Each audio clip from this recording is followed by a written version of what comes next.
mic check, please. Hey everybody, welcome back to the Ducks Unlimited podcast. I'm your host, Chris Jennings. I'm your host, Dr. Mike Brazier. My name is John Gordon. I'll be your host. And I'm your host, Katie Burke.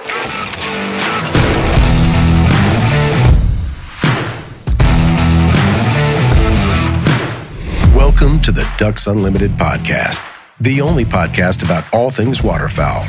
From hunting insights to science-based discussions about ducks, geese, and issues affecting waterfowl and wetlands conservation in North America.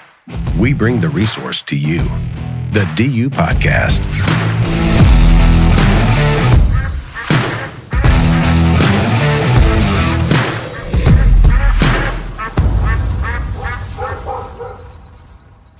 Welcome back, everyone. One of the questions that we've gotten, some feedback we've received here over the past couple of years is folks asking us to share a little bit about our experiences, our career paths. I guess a lot of you out there listening are sort of interested in this field of wildlife conservation, waterfowl, migratory bird conservation, and kind of wondering what are those opportunities and kind of how do people in this that are currently in this field, how did we get there? You know, what is our path and what kind of advice can we provide to y'all? And we have an opportunity today to visit with a person who has a 38 plus year career in this space. He's here in studio with us. He's been on earlier episodes talking about the Harvest Information Program. Our guest today is Brad Bortner. Most recently, he retired as the chief of the Division of Migratory Bird Management for the U.S. Fish and Wildlife Service. We're going to cover a lot more about his career, and he's going to share stuff with us and with you about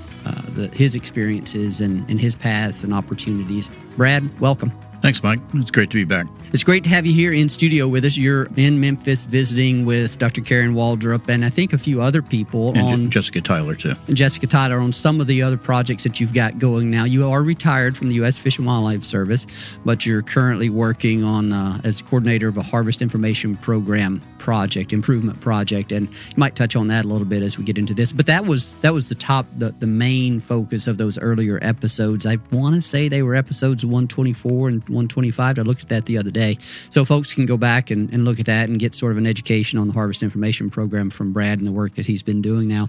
I thought this would just be a great opportunity to get you in studio, talk one-on-one about your incredibly successful career. You ascended to pretty high levels within the U.S. Fish and Wildlife Service, certainly as it relates to waterfowl management, migratory bird management, and so you're going to have some great insight and experiences to share.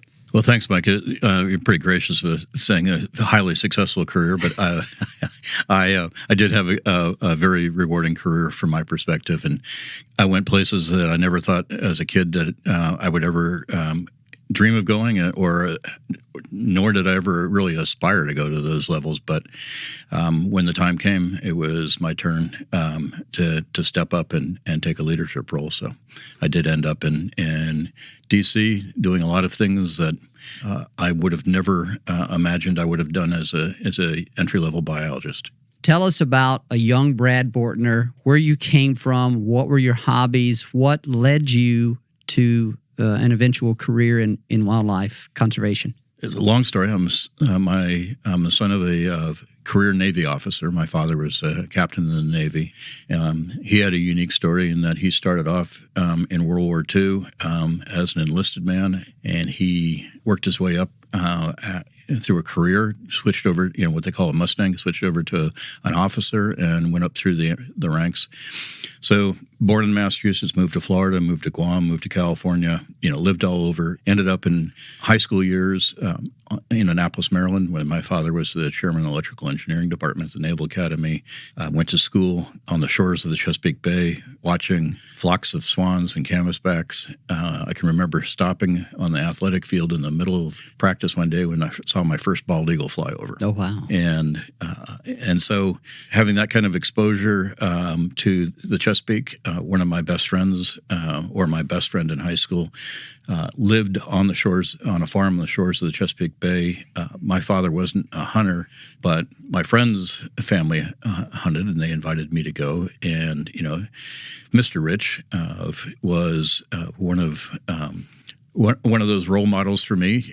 Took me out duck hunting, goose hunting, dove hunting, and I loved it.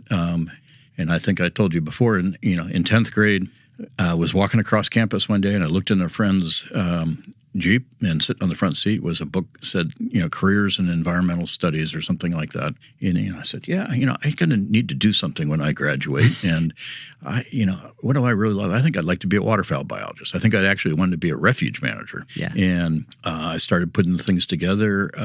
In high school, we had a kind of a senior project. As a senior project, I ended up volunteering with the Chesapeake Bay Foundation and also Larry Heineman, the Maryland Parks and Wildlife, and banded Canada geese and ducks with Larry, and went off to school to be a wildlife biologist. Went to the University of Vermont.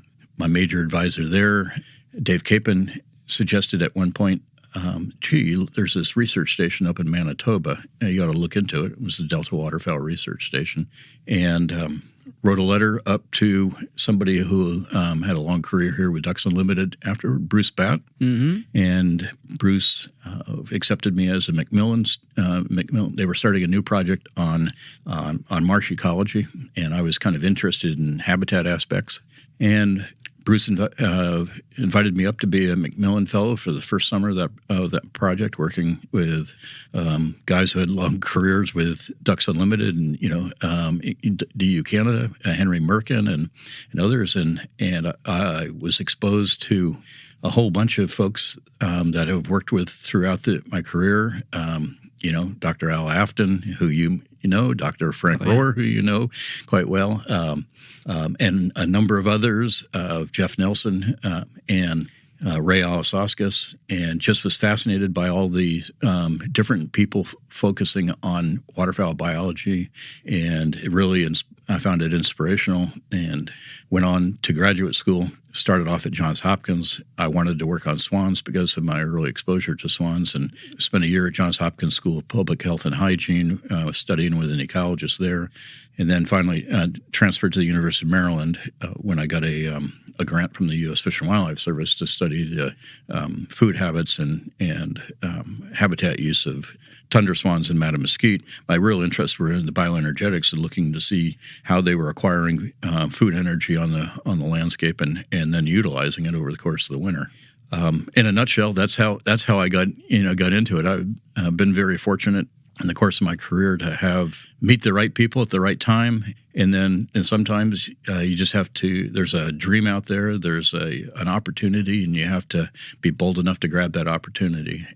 Whether it was going out and doing something with a graduate student, and they're saying, "Gee, there's a project going on, or a fellowship opportunity, a scholarship opportunity, or even push yourself into when there's different jobs out there that you're not quite sure you want, but it seems like it would be an interesting thing to do."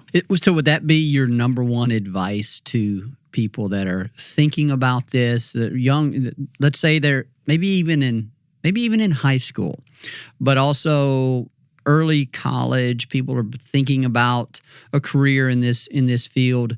Would your number one advice be them to somehow, some way, make a connection with someone that's doing this kind of work and see if there are opportunities to volunteer or to work as a summer technician? Like, what's that number one piece of advice for someone who's thinking about this to kind of take that first step? I would always say build your network. I mentioned a bunch of names of folks. Whenever you can, introduce yourself to somebody, get to know them, get to understand them, find out what they're working on. If there's an opportunity to volunteer, or maybe they have a paying position as a technician or something like that. It's be bold. Take that opportunity and follow up on conversations. I've always told my sons when I was growing up is build your network and make sure that you follow up on some of those connections, and if something sounds like it was something you're going to do, explore it. Even if you don't have a great experience, you'll learn something, and it'll help you go in the other direction. Yeah, that's right. I remember the first person in my professional network, and it was a very significant person. When you hear this name, you probably know who it is, that I sought out at Mississippi State. I knew I wanted to work in this field. And somewhere along the way, as I was transitioning to Mississippi State, something clicked with me for waterfowl and wetlands. I'd always been interested in it, but it's like I thought to myself, that's what I want to try to focus on. And of course, there just so happened to be a professor at Mississippi State at that time who studied waterfowl, Dr. Rick Kaminsky. And so, your statement about being bold, just sometimes it's not necessarily, it's not outrageously bold, but it is sort of making a decision on your own accord to pursue something. And in this case, I went to Rick and asked him if I could switch advisors, because you automatically assigned an advisor whenever you enroll as a new student, or at least that's typically what happens. And I was assigned to a different advisor, and I knew Rick studied waterfowl, and I asked him if I could switch to have him as my advisor. And of course, he said yes, but you have to go talk with your other advisor first and explain to him why you want to make this change and so forth. And that was a very significant connection for me. That was with Rick as the person that brought me into the waterfowl space. The rest is there's a lot more to that story, but that was kind of the pivotal moment for me. And I think there are pivotal moments for most people. You just kind of have to identify yours and find yours. And it sounds like you kind of did the same thing. And traveling, I grew up in Mississippi and had never really traveled a lot. And so I took a big step by going to Canada one summer, worked for Delta Waterfowl as well. And then I went to California and worked there. And you did this, you had moved around a lot. So the traveling for you wasn't as big of an issue, right? No, traveling was not that big of an issue. I did want to explore and go and see other parts of the country and see different habitats.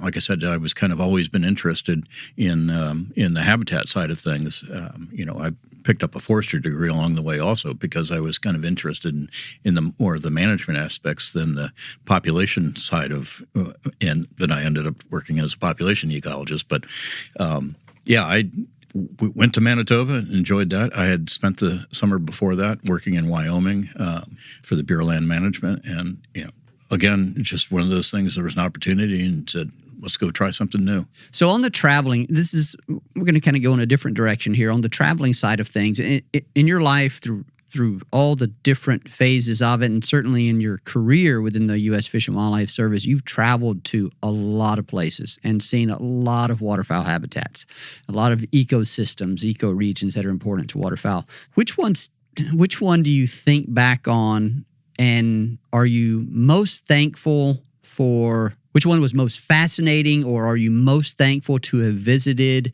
Like, which one of those, is there one that stands out more than the others? Not saying more important for waterfowl necessarily, but for you and the experience you had. Boy, that's a hard question. The Delta Marsh was obviously something new and different, and getting to prairie pothole country and roadside ditches when they're wet and full of green, blue-winged teal. And I love the prairie ecosystem, big, wide, open stuff. But the Intermountain West wetlands, and then you're not going to be able to give me a single one. I can't. I wouldn't be able to either. From a new, unique standpoint, even though I had done my graduate work in coastal North Carolina and had seen cypress trees and everything else, coming down, and I hunted in Wax Lake on the Chaffalaya Basin with Fred Rutger in 1990 or so, and it was completely different. And seeing the diversity of waterfowl that was present there at that point in time, and seeing the cypress swamp, completely something new and different for me. But then, seeing waterfowl habitats in Scotland and Japan and Russia, they're all, it's kind of hard to pick one that stands out. They're all kind of unique in their own way. So your research was on tundra swans. We're now going back to kind of your graduate school days. And you've been around research, aware of research all throughout your career in one way or another. You may not be out there conducting the research, but you're helping to provide some of the funding to support research and things of that nature.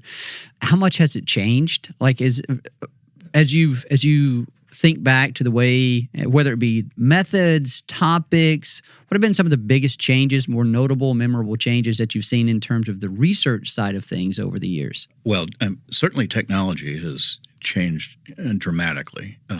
I can remember as an undergraduate, I helped the University of Vermont put, and the Vermont Department of Wildlife put radio transmitters on wild turkeys, and they literally had a C-cell battery on the back of them, and these big clunky things that went around the neck of the bird. My first advisor there at Johns Hopkins had put some of the first radio transmitters on migrating swans, and they weighed probably more than a green-winged teal, and they followed those birds by airplane, because of the radio technology from Alaska to the Chesapeake Bay, 5,000 kilometers. Yeah. But, it was huge. The technology change has been just amazing. And then I thought I was trying to keep up, and I was talking to someone here recently about the GSM technologies, and they said, well, we're on to LTE and everything else now. And I mean, these birds are calling in from all over the place. So it's just been amazing, some of the work that is being done now in waterfowl, but I worked on previously with seabirds in the Pacific with those little light capturing diodes that you can tell you basically where birds are spending their time just on patterns of light and dark. Likewise, going along with that, the funding levels have just gotten crazy. I can remember $20,000 or $30,000 project was big time project in the early 1980s, and now that wouldn't even pay for one semester of a graduate student stipend probably. But yeah, that's right. So things have changed a lot. From an intellectual standpoint, I think some of the questions may be better. The hypothesis testing, probably a little more formal than it was. But the intellectual curiosity remains the same. I mean, people are still trying to peel back layers of the onion and understand the critters and what they're doing out there. So I want to kind of skip forward here in your career. You got to start as an ecologist with the Federal Energy Regulatory Commission. Then after that, you went to the Fish and Wildlife Service. And there may have been some other stops along the way. We'll kind of touch the high points here, though. And you eventually became the chief of the Population Assessment Section, and then went on to be like an acting assistant regional director.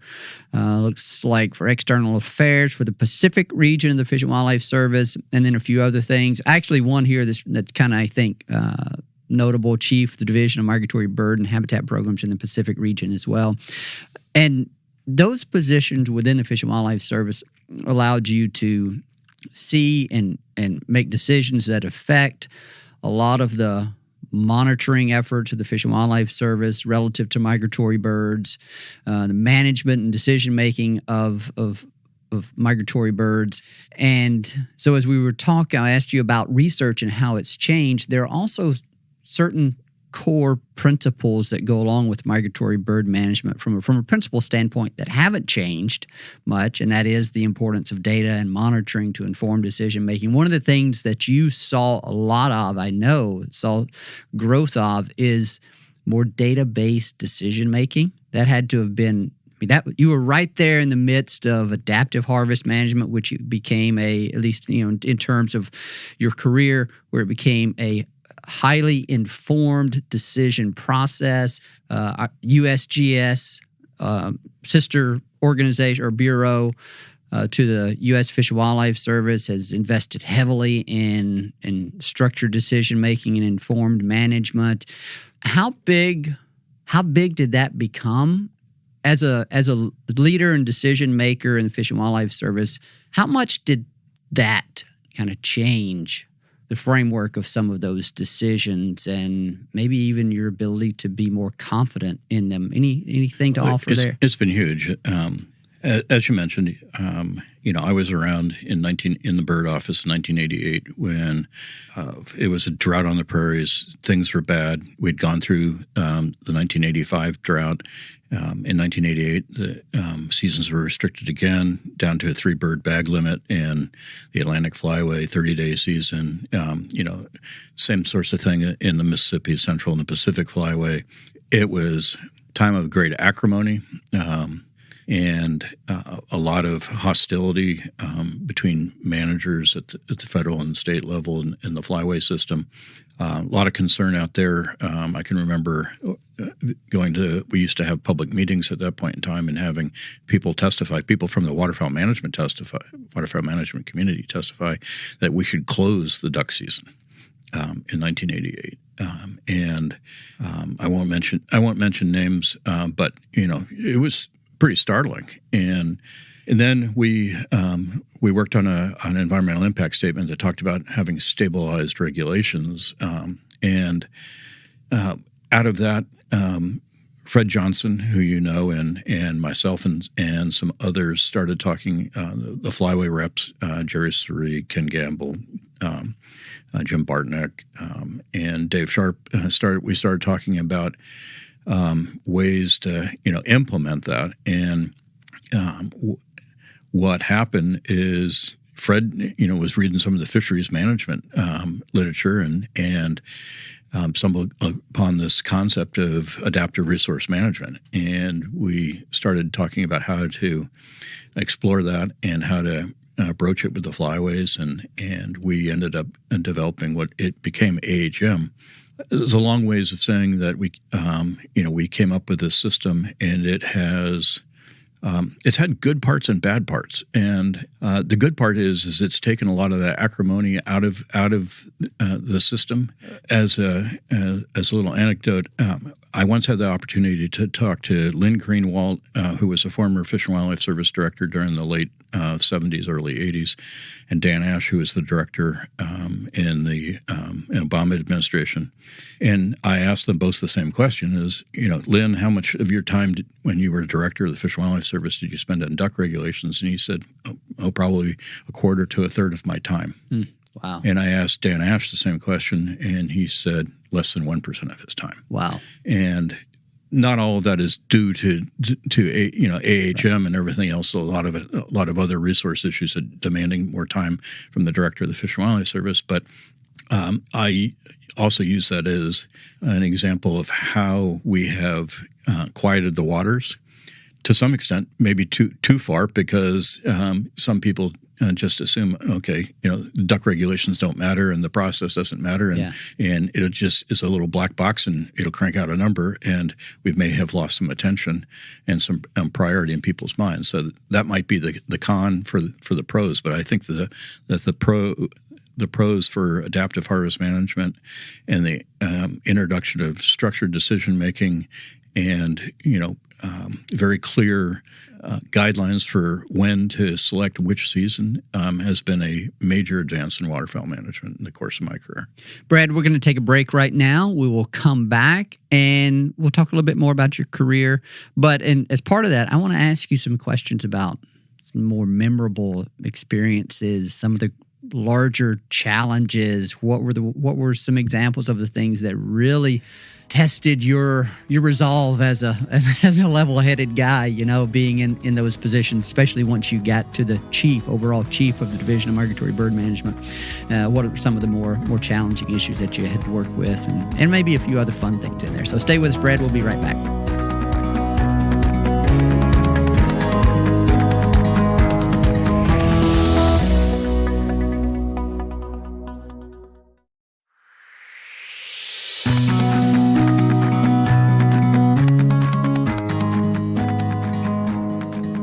Welcome back, everyone. We're here with Brad Bortner, retired most recently as the chief of the Division of Migratory Bird Management of the Fish and Wildlife Service. He's here in studio with us, and we're just kind of doing a bit of a recap of his career and some stories and advice from him and some of the things that he was able to be part of. I have your resume here in front of me, a little short. I don't even know if this qualifies as a resume. You've condensed it to 4 pages. Is that technically a resume? Maybe it's just a more condensed version of your high-level accomplishments in your career. Regardless, I appreciate it because it makes it easy to sort through. One of the things I have to ask you first here, it says education, credentials, and significant training. There's one on here that I didn't expect. A master 50-ton vessel, inland waters, U.S. Coast Guard, 2013 to present. You got to tell me about that. Well, I grew up on the water, and I decided I wanted to get a Coast Guard captain's license. And so on long weekends in Washington, D.C., I went out to Annapolis School of Seamanship and took the training. I had all the boat experience that I needed in order to get a captain's license. And I just thought, well, gee, I might as well, learn some of the more technical aspects of navigation and everything else. And I went and got my my captain's license. There's probably other things I could put on that resume that you would find interesting too. I've climbed all of the major volcanoes in Western North America. No kidding.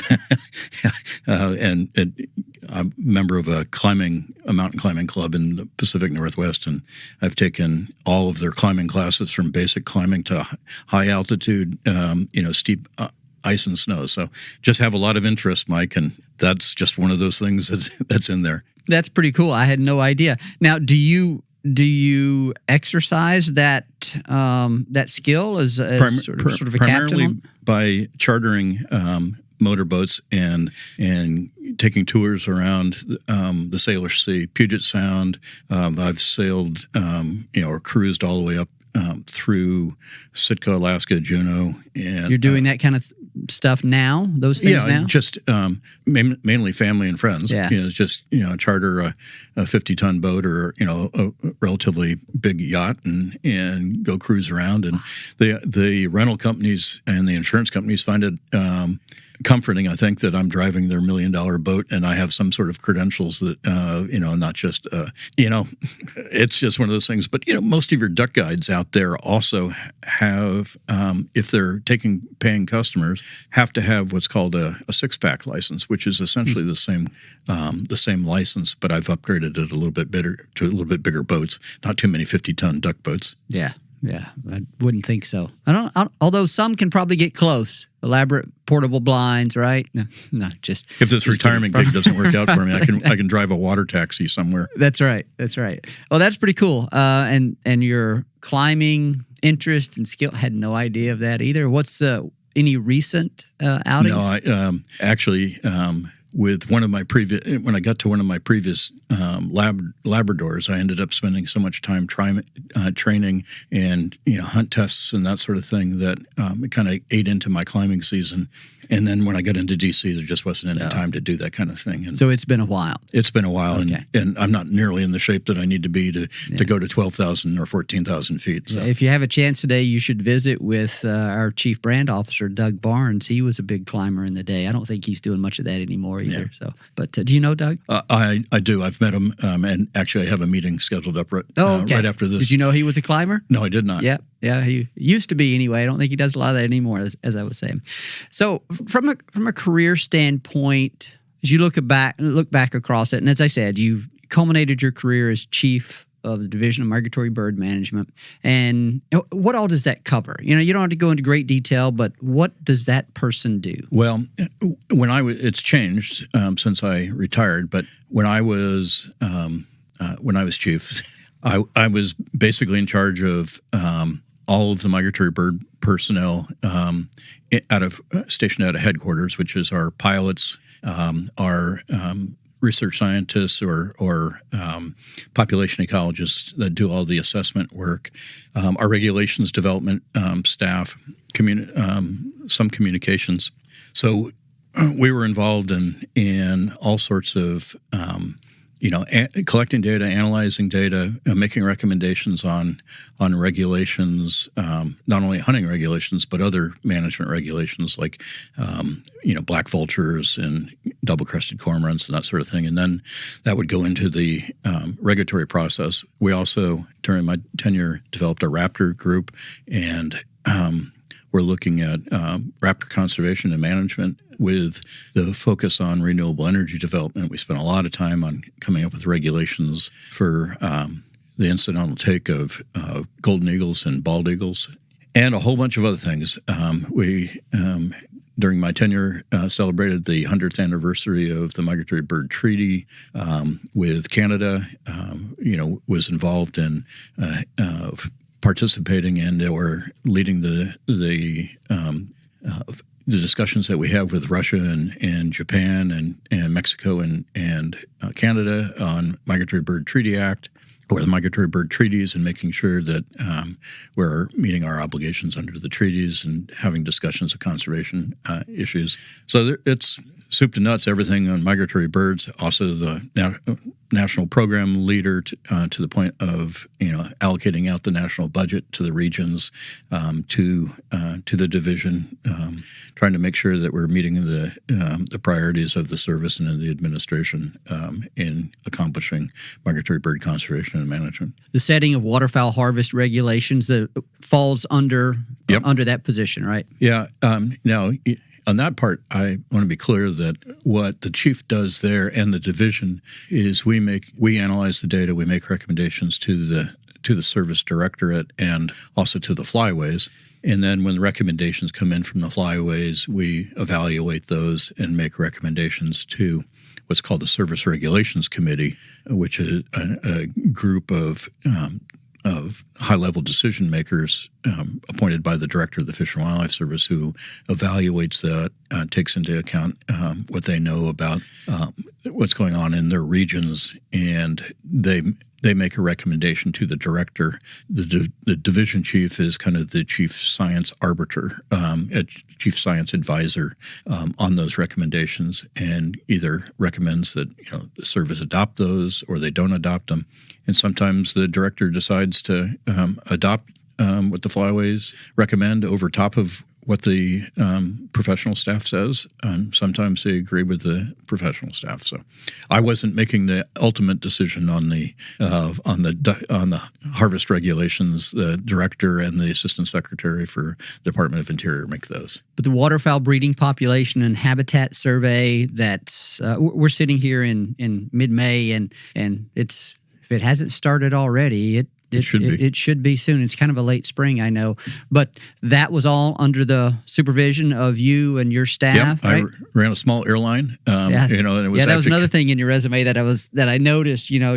What was it? You managed a $30 million aircraft fleet, I believe, is the way you have it written up here. We have at various times, about a dozen pilots and aircraft. One of the challenges when I was chief was operationalizing the new Kodiak aircraft and bringing it into the fleet. I worked closely with Mark Conniff and his staff. Wanted to make sure that we were being safe and that we could conduct those surveys. Safety is a huge aspect of that program. Anytime we put planes in the air, we want to make sure that the aircraft is safe for people both in the air and also on the ground. And we had a whole fleet of new aircraft, and we were trying to make sure that we could operate them safely and conduct the surveys and get the data that we needed. I've heard people refer to those the implementation, the utilization of those new aircraft as a pretty significant moment, but I'm not aware enough of aviation and the capabilities of these different aircraft to know why that was so significant. What was the big advantage of having those new aircraft, other than just they're new and more, more reliable? What was the big difference? They're much more reliable. Also, the issue that we had in recognizing that we're flying 44,000 miles of transect every year, in some places in very remote, you're spent the weekend with Fred, so you know about flying in the bush up in northern Canada, and there'd be a long ways between fuel stops, and sometimes our aircraft safety folks were concerned that the planes were over gross weight. They were flying heavy previous when we were flying smaller airplanes. So we had the opportunity way back in some of the economic stimulation days, 2009, to replace those aircraft with Kodiaks, and they're a high performance airplane with a turbine engine, much more reliable engine than a piston engine. When you're flying in the bush at 100 feet, 100 knots, you want to make sure that your airplane is reliable. So they were a bigger airplane. They had floats that were bigger and drafted deeper than the previous floats on smaller aircraft. So we had to modify operations on some of the water bodies that we were operating on. A glass cockpit, so all of the screens were computer monitors basically, as opposed to gauges, and then we had an exhaust system and propellers and fueling systems that we had to figure out how to fix. And so I was always going through my budget, trying to figure out where I could save money in this place and that place and invest it in making some modifications to these otherwise essentially brand new aircraft. And I believe that the pilot corps appreciated the efforts, and I know that the safety folks did. One of the issues was in order to fuel those planes when they're on floats, pilot would have to crawl up on the top of the airplane, on top of the wing, and fuel. And you're 15 feet off the ground at that point in time, at least, and that wasn't a safe place to have people. So we had to develop a fueling system where they didn't have to climb all the way up to the top of the aircraft to fuel it. So all these different considerations and decisions all around data collection for the management of migratory of waterfowl in case, and I know you use those aircraft for other purposes as well, but for our audience, their role in helping us understand, keep track of waterfowl populations, it's just, we just don't think about that. For collecting that information, it is a huge task, and it's a huge operation. And I jokingly say it was running a small airline, but it was, and it was something that was very difficult to make sure that we maintained our almost spotless safety record, made sure that everybody we were putting up in those airplanes was safe, had the proper training, and they were they were current in their operations. They had all the qualifications. They passed all their check rides. There's, Mark. Mark has a full-time job just keeping that going, and then he used to need to come to me and say, "Brad, I need to find some money to do this," and I had to work with him to make sure that we could do that. Brad, we're very quickly running out of time here in our allotted schedule. So I want to touch on, I want to kind of talk about a couple of things, or give reference to a couple of things. One, the person that's in the job like now that you used to have, Dr. Ken Richkus. And we've had Ken on before. He's a great friend of both of ours, and he'll probably join us for some future episodes and discussions. But I just wanted to kind of connect like some of the things that you're talking about with the person, the good friend, the one who grew up passionate and remains passionate about waterfowl hunting, and is trying to make all of these decisions to the best that he can, in given all the constraints and limitations and resource issues. Ken is that person now. Ken is that person now. Ken was my deputy when I was in that position, and once I left that position, Ken acted for a while, and then they split the position, and so now there are two divisions. There's a division of migratory bird management doing all the operational surveys and that sort of thing, and then there's a division of permits and regulations, and Dr. Eric Kirshner is doing that aspect of the publishing all the EISs, the regulations, making sure the permit policies for every migratory bird permit in the Fish and Wildlife Service is consistent, has regulations and everything else. So Ken's doing a slightly different job, but many of the same components. I'm sure that the other division is relying upon Ken's expertise and his knowledge after spending years as being my deputy to help guide that new division too. Yeah, well, thank you for all the service that you put into the migratory bird program over the years. The same I extend to Ken and Eric and everybody else that's in that space. Well, I guess you were saying Eric is over permits and regulations. Yeah. So, but yes, thanks to all those folks and the work that they continue to do. Looking back over your career, maybe these would be a couple of fun questions here. What was one of the most challenging topics, issues that you had to work on? Boy, that is a hard. I've been sitting here thinking about it since you You knew it was coming. Yeah, I did, and I've been trying to think. I touched on the aircraft issue and operationalizing these new aircraft. Folks were used to operating the 206s in the previous aircraft, but then standardizing the fleet and making sure that it was they were functioning and collecting the information was certainly a challenge. I guess the biggest challenge is hard to put words around, but it was maintaining the identity and the reputation of the division at all levels. There was certainly challenges from flyaways, from sportsmen. Is AHM working? Do we have fewer ducks and everything else? Most people don't know what they are talking about. All the way to folks in the administration, pushing for development of a regulation and saying there's no way that that the Migratory Bird Program can step this up. But when push came to shove, people would work extra hours. Folks that were working on duck regulations, and particularly I'm thinking of folks like Scott Boomer, some of the others, Kathy Fleming, some of the other staff, come up with new and innovative ways to analyze data and help inform decisions that they would have never thought that they were going to be working on anyway. But when we start thinking about, okay, how do we deal with overabundant cormorants or black vultures, it's essentially a harvest management decision. And that could extend on into bald eagles, golden eagles. There's lots of things. So there are lots of challenges on maintaining the program that I have invested my life in and that I love dearly is the Migratory Bird Program, and making sure that they were in a better place when I left than when I inherited. And I inherited in a great place from Dr. Bob Bloom, Mm-hmm. and I wanted to make sure I kept that legacy going. And just for people that may be wondering, a little bit of a separation here to help people understand some of the structure in the U.S. Fish and Wildlife Service. The group that deals with like endangered species, that's not migratory bird management. No. That's ecological services, right? And then there's also the National Wildlife Refuge System. That's a different division.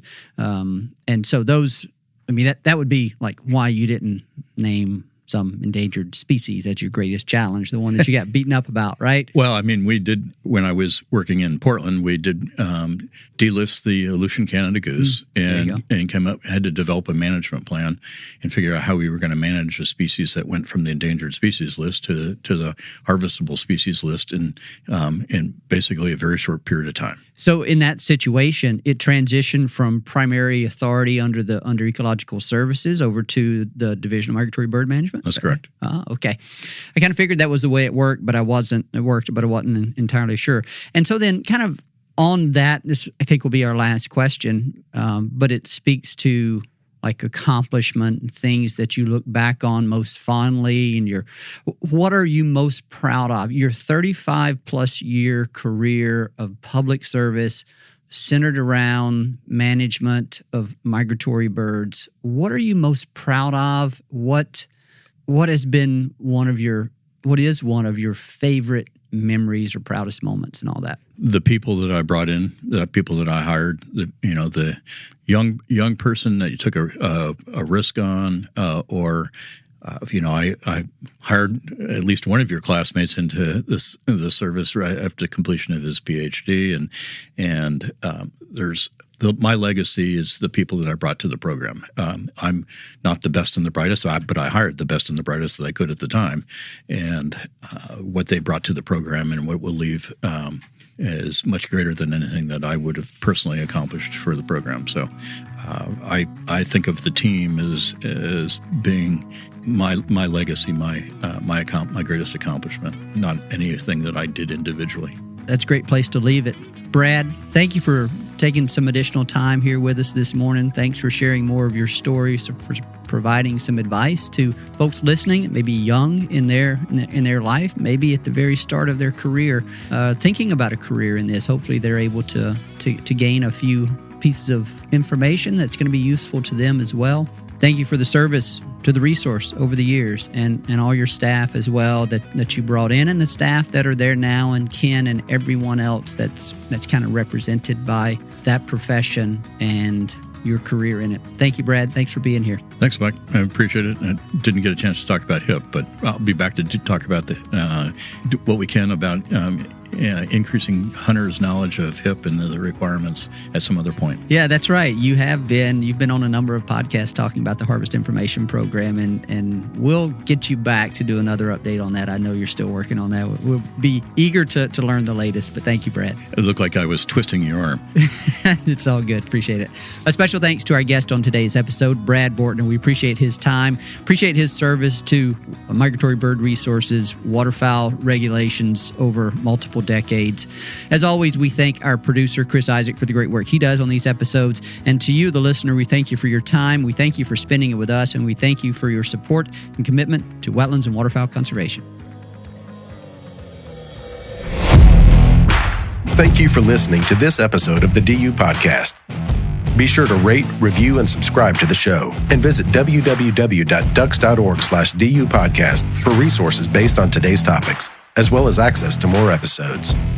Opinions expressed by guests do not necessarily reflect those of Ducks Unlimited. Until next time, stay tuned to the Ducks. Stay tuned to the Ducks.